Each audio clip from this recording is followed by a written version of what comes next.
আমার কাছে একটা বিষয় মনে হচ্ছিল আজকের আলোচনা শুনে যে আজকে যারা সরকারি দলের বেঞ্চে আছেন তারা বোধহয় আওয়ামী লীগ থেকে, আর আমরা এদিকে যারা আছি তারা বোধহয় জামাত বিএনপি সংসদ সদস্য। কারণ হচ্ছে আওয়ামী লীগ যখন ক্ষমতায় ছিল, আমরা বিরোধী দলে ছিলাম, তখন আওয়ামী লীগ যে ভাষায়, যে ভঙ্গিতে, যে স্পিরিটে জামাত যে বিষয়ে জামাতের বিরুদ্ধে বলতো এবং কন্ডেম করতো, ঠিক আজকে সরকারি দলের ওই সাইড থেকে একই ধরনের আচরণ আমরা লক্ষ্য করছি। দীর্ঘ সংগ্রাম, আন্দোলন, জীবনদানের কথা তো এখানে সকলেই বলছেন বারবার, এবং এটাই সত্য ছিল যে অনেক জীবন রক্তের বিনিময়ে আজকের এই অবস্থা আমরা আসতে পেরেছি। এবং এই সংগ্রামে বিএনপি, জামাত, অন্যান্য দলগুলো আওয়ামী লীগের বিরুদ্ধে সমভাবেই সংগ্রামে আমরা একত্রিত ছিলাম। যেমন আজকে মাননীয় সেক্রেটারি জেনারেল আছেন বিএনপি, উনি আজকে আমাদের দলীয় নেতা এবং আমির জামাত ছিলেন।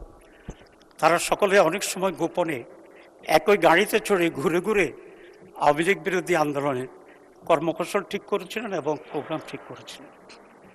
কিন্তু আজকে এটা মনে হচ্ছে যে আমরা বোধহয় সবসময় এক পক্ষে ছিলাম এবং অপর পক্ষে আপনারা ছিলেন, এবং অত্যন্ত উত্তপ্ত একটা সংসদীয় অবস্থা আপনি এখানে দেখতে পাচ্ছি। আন্দোলন সংগ্রামের সময় এই যে 18 মার্চ ছিল ইন্টারিম গভর্নমেন্টের সময়, সে সময় অনেক সিনিয়র নেতৃবৃন্দের সাথে বিএনপির আমার ব্যক্তিগতভাবে বা সাংস্কৃতিক আলোচনা হয়েছে। আমরা সকলে তখন বলেছি যে আমরা এই সংগ্রামের মাধ্যমে আওয়ামী লীগের এই পতনের পর যে রাজনীতি হবে, যে সংস্কৃতি হবে, যে পার্লামেন্ট হবে, যে দেশ শাসন হবে, আমরা সকলে মিলে একটা সুশাসন দেওয়ার জন্যে আমরা কাজ করব। এই পর্যন্ত কিন্তু আমরা পুরোপুরি ঐক্যমতে ছিলাম। কিন্তু নির্বাচনের পরে, সরকার গঠনের পরে আমরা একটি ভিন্ন চিত্র আবার দেখতে পাচ্ছি, যেটা এই জাতিকে হতাশ করবে, আমাদেরকেও রিয়েলি একটা পর্যায়ে সে হতাশ করবে।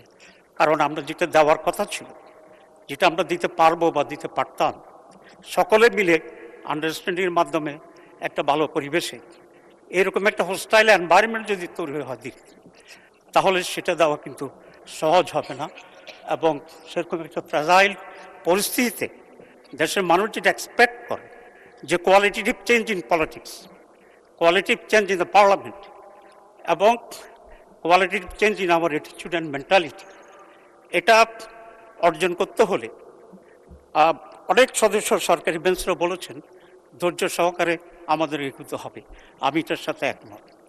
কিন্তু কথাটা হচ্ছে এই, শুধু পার্লামেন্টে বক্তৃতা দিয়ে এটা অর্জন করা যাবে না।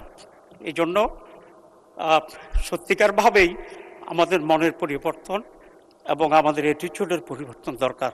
মাননীয় স্পিকার, আজকে অনেক ওনারা বলেছেন 2/3 পেয়েছেন ওনারা, ওকে, নির্বাচন নিয়ে যদিও অনেক কথা আছে, কিন্তু তারপরেও আমাদের মহান নেতা আমির জামাত এই result with some reservation, criticism, আমরা কিন্তু অ্যাকসেপ্ট করে নিয়েছি।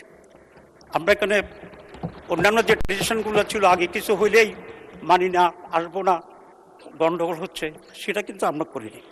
আমরা করিনি এই জন্যেই যে নেশনের প্রতি আমাদের যে দায়বদ্ধতা আছে, এই জাতির প্রতি যে আমাদের কমিটমেন্ট আছে, সেই দায়বদ্ধতা এবং কমিটমেন্টকে পূরণ করতে হলে পারস্পরিক ঝগড়াঝাটিতে সময় ব্যয় করলে এটা হবে না। বরং সেটা না হয়ে পুরো সময়টাই যদি, পুরো কনসেন্ট্রেশনটা যদি আমরা দেশ গড়ার জন্য, মানুষের কল্যাণের জন্যে, সুস্থ রাজনীতির জন্যে আমরা করি, তাহলে সেটাই আমাদের অর্জনকে একটা রিমার্কেবল হিস্টোরিক্যাল পর্যায়ে যাবে।